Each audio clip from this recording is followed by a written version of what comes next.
Thank you for listening to iHeart Communities on iHeartRadio. I'm Renee DiNino, and I'm very proud to welcome back for part 2 of our interview regarding transitions with Dr. Lori. Well, we have Dr. Lori Greenwald herself. Hello. Hi there. Thank you for having us. The first interview was so wonderful, and I thank you so much for that. And of course, we know Dr. Lori from Vanishing, Vivesse Med Spa. And I do want to disclose, which I didn't in the earlier interview, that I am also a client as well. And I'm taking advantage of some of the, I think it's a hydrofacial. And Shelly, remind me, it's where they, a hydrofacial, okay?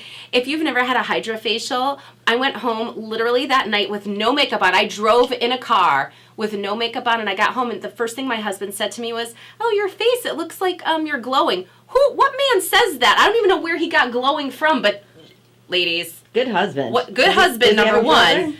And I did make him sauce that night and pasta, because that's what he likes. But so it's the hydrofacial? Hydrofacial. Okay, I just wanted to get that out of the way. Hydrofacial. But, fantastic. Oh, believe me. Yes. And I'm also doing laser hair removal, but we don't just talk about that. Yeah. Anyway, Okay, I'm rolling though. You know that, right? You're rolling? Yeah.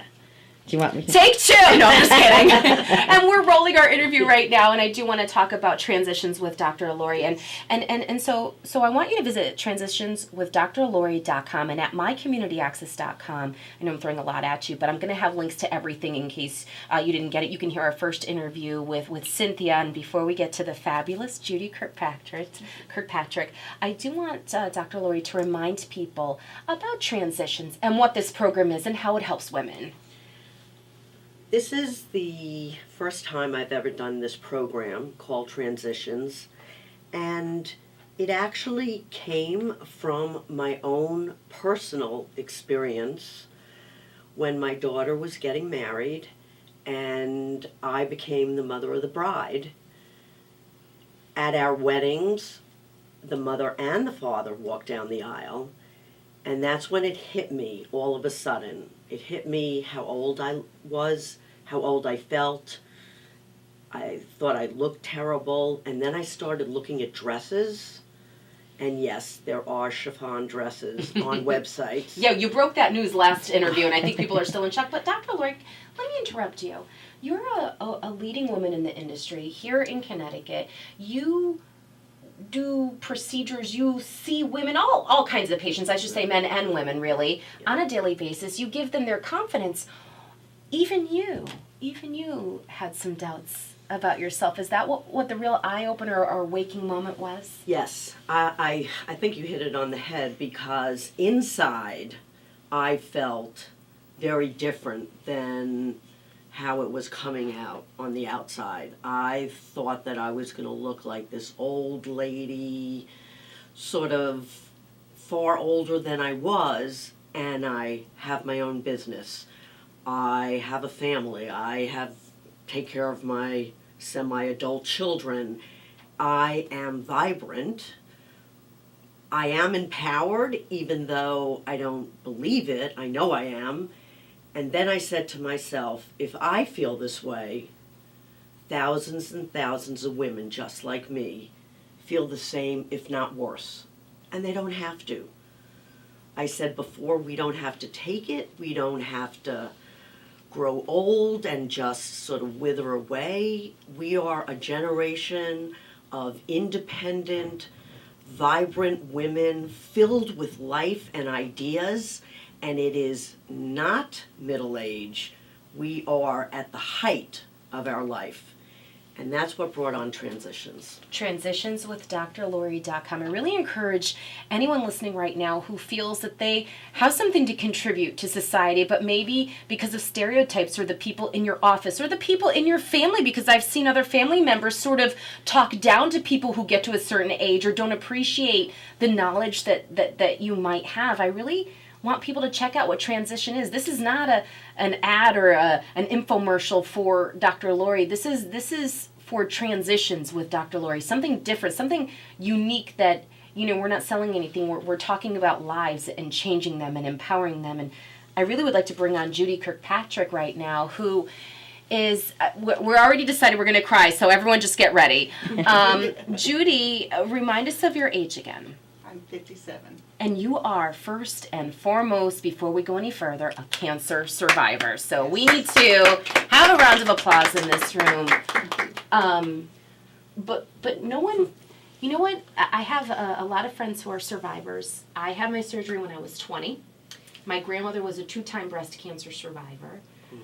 Nobody talks about after you survive it. Nobody talks about what that does to you. Nobody talks about what the treatments, and it seems like there's all kinds of fundraisers and there's all kinds of get-togethers and make potluck dinners for people, and I'll watch the kids. There seems to be a whole lot going into while you're going through the treatments and then surviving, which is the ultimate win, right? Yes.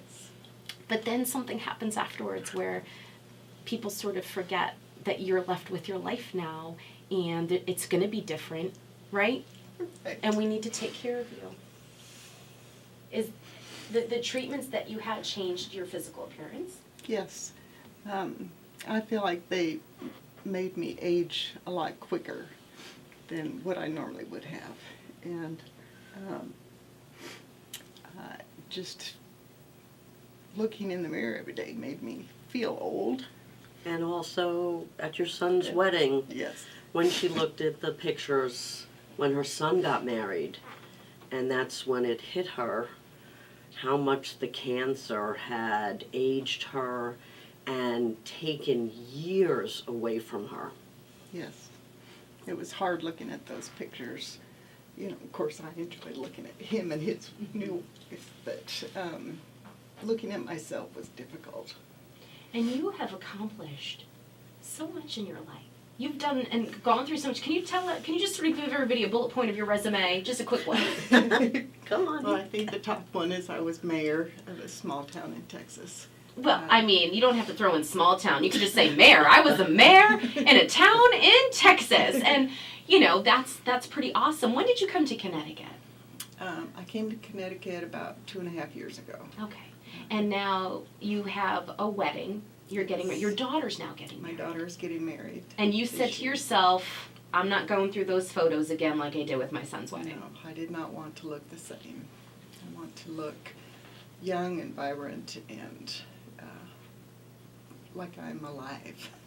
How do you feel today going through some of the transitions with Dr. Lori? Because, you know, we, in our first interview with Cynthia, who you all, from what I understand, if you guys were to stop now, I'd say you guys are amazing, that's great. But I guess there's more coming your way. But it seems to me that a lot of this battle is internal and it's coming across so beautifully. You look amazing. Thank you. I feel wonderful.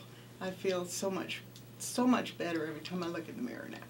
And at first, when you look in the mirror every day at yourself, you don't notice the changes as much as someone who doesn't see you quite as often.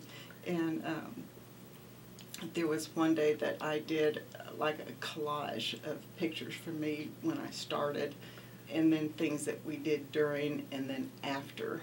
And this was a couple of weeks ago, I think, and I could really see the difference looking at those pictures. But now I can tell for sure, looking in the mirror, there's such a big difference in my skin and my scars and my wrinkles, and it's just a huge difference. And Dr. Lori is also treating my veins, and that's really making some changes too. I want people to visit transitionswithdrlori.com because Judy's entire story, video from beginning, before the treatments, everything, your story is at transitionswithdrlori.com, so you can take the time to go through it and see everything that you're going through right now, even up to date.